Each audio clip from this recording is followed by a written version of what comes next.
Good evening, citizens and friends of District 4, Macon County itself, and the worldwide. I must admit that I tried to do this live streaming on Facebook, but Facebook and Frank may start with the letter F, but we certainly don't mesh. Today is one super day. This is the start of Macon County change that all of us want. Just today, I turned in the petitions. As you can see on there, it says petition for ballot access. And I need 43 validated signatures. Folks, so far, I have 135, I think it is, validated signatures. I validated them off the 2015 voter rolls. That means those people are still here. They're validated voters. And if there's anybody who's moved into District 4 since 2015 and validated voters, they too can count. So therefore, I have no doubt in my mind, folks, no doubt in my mind at all, that you will see Frank Dillman on the November 6th ballot as a Libertarian.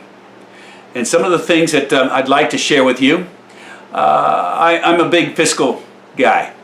If you're taking, I'm not voluntarily giving, but if the government takes my money, it's my right to know where that money is being spent. If the county wants to finance or give money to the girls volleyball team, I don't care. As long as they're honest with me, they give me both sides of the issue, pros and cons, and they let me vote on it. And that's fine. I can accept the voice of the citizens, regardless of how I feel. But we don't do that here in Macon County. And we just had a recent great giveaway where 8 of our 9 public servants received a $4,800 increase in take-home pay. The bill says it's an expense allowance, but the subject of the bill stated something about Macon County Commission compensation. And expense and compensation, I don't know if they deserve to be in the same sentence. But regardless, it's $38,400 that are now being taken out of our general fund. And that was just a few months after the state auditors released their report showing that Macon County Commission took $1.25 million. Yes, 1.25 with a capital M out of the Capital Improvement Fund. That's road and bridges. And they put it into the general fund, commonly referred to as a slush fund. And money's gone. The state auditor said that we need to repay that $1.25 million. Well, since the county doesn't generate its own money, the only way they get revenue is from you and I. So you and I are on the hook for $1.25 million. And I'm willing to bet nearly everybody listening to this video, unless you're either one of the commissioners or somebody else in power there in Tuskegee, knew nothing of this. Nothing at all. And what I will do with that $4,800, I have to accept it. I'll pay taxes on it. But let's figure, at the least, if I pay $300 in taxes, which I think is rather high, but let's use that as an argument. That's $4,500, collectively $18,000 over a 4-year, 10-year period. And that would be the length of my first term, 4 years. Well, if you times that 45 times 4, that's $18,000 that I, Frank Dillman, will give back to the community.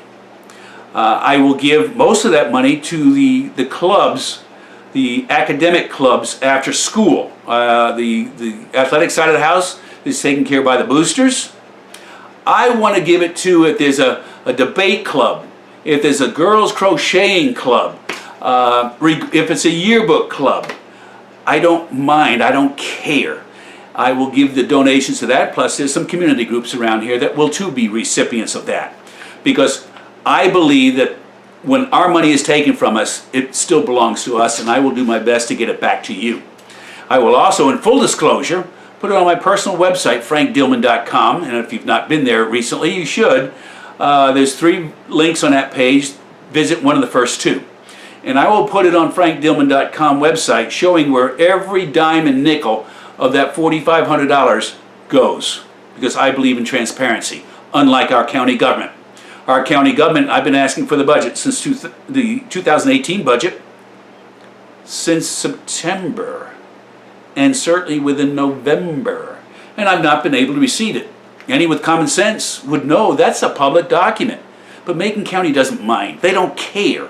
I have multiple budgets that I've previously scanned into and placed on my website that you cannot find this information any other place on the internet, because the county just went out and got a website in January 2017 because I put them in a corner.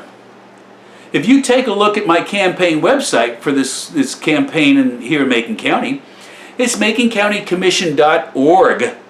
I also own .com. But the county didn't have a website, and I offered to do them in 2013, and I have yet to receive a reply. So when I was looking at a campaign website URL, I decided I would use maconcountycommission.org. So now, anyone who is searching for the Macon County Commission found our campaign website. And I lost the election. 18% of the people in November 2016, 18% as an independent voted for me, which tells me there's individuals out there that believe in me, and I cannot sit back idly and not continue to help them and others to better their lives in Macon County. So the budget, when I get the budget when I'm elected, I will continue to scan it in. And individuals have asked me, well, Frank, how are you going to be able to do it as a libertarian on the commission? I feel very comfortable, and that's a good question. I will be able to do what the people want. I've been an activist since 1986. 2 weeks after retiring from the Navy, I was working on a local campaign in Volusia County. And from that day forward, I'm a political sponge. I have been all over the political arena. And so I'm running as a libertarian this time. And because I believe the money that you earn, you should keep. This is your money. When the county takes your money from Johnny's birthday party or Johnny's Christmas gift or Nancy's Christmas gift, this is money that you earned and you're being denied. And looking how it's being spent, we have 8 of our 9 public servants now with a $4,800 pay raise, though that they'll say that it's expense allowance, but I'll argue that score, but it doesn't really need to be argued, because it's still $38,400 that are coming out of our budget that you were not able to vote on. And most of you didn't even know about it, period. So when I'm elected, a couple of things that I want to do. I want to stream those county government meetings into your household. I was told by a commissioner that, Frank, if they want to know what's going on in Macon County Commission, they should be here. That's pretty narrow-minded. There may be individuals putting their children to school or getting the children for school the next morning. Or grandparents doing the same thing. Or maybe you had a rough day at work. Why should you have to jump into a car to drive to Tuskegee for a 6 o'clock meeting, and during the winter months, a lot of people don't like to drive at night. I want to have government open to you. I want you to have the right to cut government off at the level that you desire, not to the level of what Macon County Commission desires. They're cutting you off because they want you to be there at the meeting. I want to make it accommodating for you to sit there with a cold beer or a cup of tea, or while you're fixing dinner, whatever you're doing. I want to make government accommodating to you. And I also want to give you the opportunity to vote on any needed, that's the operative word, needed tax increases. What's wrong with that? It's money coming out of your pocket. So if you visit maconcountycommission.org/issues, you'll see what our platform looks like. And the reason I say our, as I've been knocking on the doors, I've been asking people, what keeps you awake at night about Macon County? And what's your positives about Macon County? I've got several issues or questions, concerns that I have integrated into our platform. There's one day, it just seemed to be something in the air that the school system kept coming up. Well, I tell them, tell the citizens that Macon County Commission does not have anything to do with the school system. It's a separate entity, like the sheriff or the probate judge and revenue commissioner. But however, what I would like to do, and I integrated into our plan, is that the county has many local committees. I would like to have each committee chair and elected public servants, that would be the superintendent, the sheriff, the revenue commissioner, probate judge, and Mr. Love, the county clerk. Have all of them at one specific time frame throughout the year to come address the county commission for their benefit and our benefit as we sit in the audience. The individuals who are sharing with the commission and us would tell us what they were successful in doing in the previous year, what obstacles they encountered in the previous year. What can we as the county commission do to help them to be successful in the future year? I'd also like to have all those individuals announce to the commission and the audience what their plans are for the next year. Folks, we need to stay on the same page. There is no cross-communication in this county. You'll find more on my personal website, frankdillman.com, than you'll find any place in the world. That's a shame. That's a shame. And I will fight them every day for that, as I've been fighting for years. I believe that good government cannot have a cap on transparency, and we have multiple layers of caps on our transparency in Macon County. So on that note, this has made my day, my weekend, and I hope that you too can share my excitement of this. And if you sign the petition, I thank you very, very much for this, for your loyalty and trust. At the very least, just putting some political competition in this county. This county is just a one-party county, and there's other individuals that have great ideas, suggestions, new energy, new blood, and that's the only way we're going to change. Putting the same thoughts back in office, certainly since 1988, accomplishes little or nothing.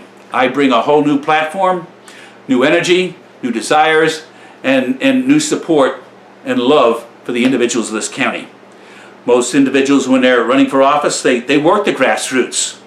And when they're in office, now they turn over and they're representing government to you. Think about that. We own that government. And they're representing government to us. They're telling us that we need more taxes. And by the way, we're going to take the money from you if you like it or not. So I've been a grassroots activist for many, many years, as I said. So when I get elected, I'm still going to represent you to the county commission. Period. No question about it. I don't have any admiration to be on the front page of any political newspaper. I have the aspiration of representing each and every one of you within my heart, my gut, and my mind, as you have lacked for many, many years. So while I may even have a beer on this one, folks, so why I have this beer, I do hope that you're able to take and share our enthusiasm into the weekend. And do remember, vote for change, change your vote. And also, too, I want to represent you. I don't want to rule you. And that's basically some of the arguments and positions I placed on this video earlier. So I thank you very, very much for your time. Suggestions? I'm always open to suggestions. You can email them to me at frank@maconcountycommission.org, and I will respond. Facebook, I have problems with Facebook sometimes. So take care, have a pleasant weekend, and I look forward to your vote on the 6th of November. Thank you.